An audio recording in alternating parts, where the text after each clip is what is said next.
రాజకీయాలకు దూరం అన్నారు కదా సార్, వారసత్వం మీద నాకు కొనసాగిస్తారా? దూరం ఏమి నేను అనలేదయా. నిన్న వాళ్ళు ఏదో రాంగ్ తోటి మెసేజ్ తోటి స్పీడ్ లో పోయారు. కానీ రాజకీయంలో రిటైర్మెంట్ ఉండదు, యాది పెట్టుకో. రాజకీయంలో రిటైర్మెంట్ ఉండదు. నేను విద్యా సంస్థలు దేశమంతా ఓపెన్ చేస్తా అని చెప్పిన. రాజకీయంలో నువ్వు ఒక ఆయన అడిగిండు, విలేకరు తమ్ముడు అడిగింది ఏంటంటే, నువ్వు బీజేపీలోకి పోతావా తెలుగుదేశంలో పోతావా అని అడిగితే, నేను ఏ దేశంలో పోను, ఏ పార్టీలో పోను, నేను ఇంకా నాకు 3 ఏళ్లు ఉంది, 73 సంవత్సరాలు ఉంది అని చెప్పిన. జపాన్ లో రిటైర్మెంట్ లేదు, నాకు కూడా రిటైర్మెంట్ లేదు. మన జవహర్ నగర్ లో పెద్ద ఎత్తున ఒక నైస్ ఫంక్షన్ హాల్, నైస్ అంటే రియల్ గా కూడా నైస్ ఉంది. నేను చాలా సంతోషపడ్డా లోపల చూసినాక. నైస్ ఫంక్షన్ హాల్ మన యూసుఫ్ గారు మతీన్ గారు కలిసి ప్రారంభించినందుకు చాలా సంతోషం. వాళ్ళకు శుభాకాంక్షలు.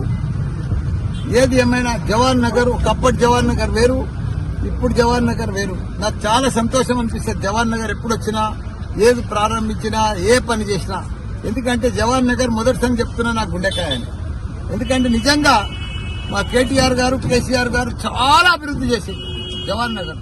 ప్రిస్టేజ్ గా తీసుకొని 320 ఎకరాలు కూడా మన అల్లకెళ్ళి సీలింగ్ లో తీసేసి పెద్ద ఎత్తున ప్రజలకు అందరూ కూడా పట్టాలు చేసి 59 జీవో కింద రకరకాలుగా ఎంతో మంది పేద ప్రజలకు పట్టాలు ఇప్పించి, అదే మాదిరిగా ప్రతి ఇంటికి కూడా రూపాయి కనెక్షన్, ఎన్నో రిజర్వాయర్లు కట్టించి వాళ్ళందరికీ కూడా నీళ్లు ఇచ్చిన ఘనత మన కేటీఆర్, కేసీఆర్.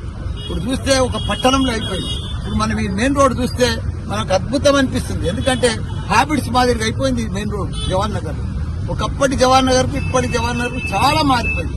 ఎంతో మంది ప్రజలకు తక్కువ ధరకు ఇక్కడ ఇల్లు కొనుక్కొని, ఇక్కడ జవహర్ నగర్ అంటేనే గవర్నమెంట్ ల్యాండ్, ఇంకా వేరే ఆల్టర్నేటివ్ ఏం లేదు, అంతా గవర్నమెంట్ ల్యాండే. అయినా మన టీఆర్ఎస్ ప్రభుత్వం మంచిగా వాళ్ళకు ప్రభుత్వం ల్యాండ్ అంతా కూడా పట్టా చేసి, వాళ్ళకు అంతా కూడా పట్టాలు ఇచ్చి, వాళ్ళకందరూ కూడా నీళ్లు ఇచ్చి, కరెంట్ ఇచ్చి, పర్ఫెక్ట్ అన్ని రకాలు కూడా రోడ్లు లేపించి, కోట్ల రూపాయలు ఖర్చు పెట్టి అభివృద్ధి చేసిన ఘనత మన కేసీఆర్.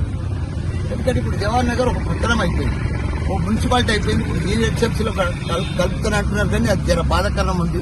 28 మంది కార్పొరేటర్లు బాగా వాళ్ళ సొంతం లెక్క కష్టపడి బాగా అభివృద్ధి చేసేట్లు ఇప్పుడు చూస్తున్నాం. జవహర్ నగర్ ను వాసన రాకుండా క్యాపింగ్ చేసి 144 కోట్లతోటి మొత్తం ఆ రామ్కీ వాళ్ళని అందరూ కట్టడి చేస్తే, ఇప్పుడు రామ్కీ వాళ్ళని కాంగ్రెస్ ప్రభుత్వం వచ్చింది, రామ్కీ కట్టడి పోయింది. ఇంకో చెత్త గుట్ట ఇంకోటి తయారైంది, మళ్ళా వాసన సురువు అయింది. ఇక్కడ గాని జవహర్ నగర్ గాని, అదే గాని దమ్మాయిగూడెం గాని, నాగారం గాని మళ్ళా వాసన వస్తుంది. దాన్ని కట్టడి చేస్తలేరు. 4 దిక్కుల 4 డంపింగ్ యార్డులు పెడతా ఉన్నారు, పెట్టలేదు. బాధాకరణం అవుతుంది. రామ్కీ వాళ్ళది ఆ చెత్తకుండి బంద్ చేస్తే చాలా బాగుంటుందని మనవి చేస్తుంది.